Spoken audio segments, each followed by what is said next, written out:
Medusa's Real Story, ang babaeng ginawang halimaw.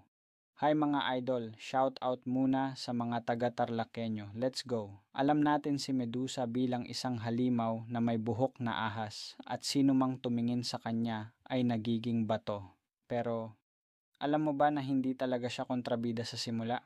Oo, idol, si Medusa ay biktima ng mga Diyos. Ayon sa Greek mythology, si Medusa ay isa sa 3 Gorgon sisters, pero siya lang ang tao, maganda, mabait, at isang pari ni Athena, ang diyosa ng karunungan. Sa templong yon, bawal ang anumang relasyon o pag-ibig dahil sagrado ang lugar para kay Athena. Pero isang araw, dumating si Poseidon, ang diyos ng dagat, at doon nagsimula ang trahedya.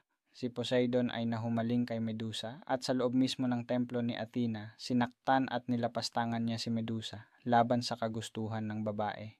Imbes na tulungan ni Athena si Medusa, siya pa ang pinarusahan. Ginawa siyang halimaw. Ang kanyang magagandang buhok naging mga ahas at sinumang tumingin sa kanya magiging bato. Isang biktima na ginawang simbolo ng kasalanan na hindi naman niya ginawa. Lumayo si Medusa, nanirahan sa malayong kuweba hanggang sa dumating si Perseus, isang bayani na inutusan ni Athena na pugutan siya ng ulo. Ginamit ni Perseus ang salamin para hindi direktang tumingin sa kanya at doon siya pinaslang. Pero bago siya mamatay, mula sa kanyang dugo ay isinilang si Pegasus, ang puting kabayong may pakpak, simbolo ng kalayaan. Isang malungkot na paalala na minsan ang mga halimaw ay mga taong sinaktan lang ng mundo. Ikaw, idol, sa tingin mo ba, si Medusa ba ay halimaw o isa siyang babaeng naging biktima ng kapangyarihan ng mga Diyos? Comment mo sa baba at i-follow para sa iba pang mga kwento ng mga Diyos, nilalang at misteryong matagal nang tinatago ng kasaysayan. Marami ang nagtatanong, kailan ba darating si Jesus?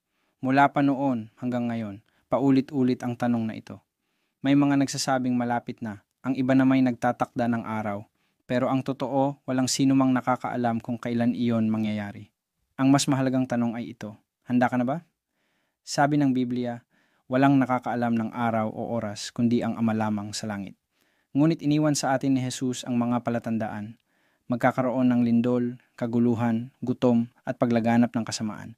At kapag nakita natin ang mga ito, dapat nating tandaan, malapit na ang oras ng kanyang pagbabalik. Hindi upang matakot, kundi upang tayo'y maghanda.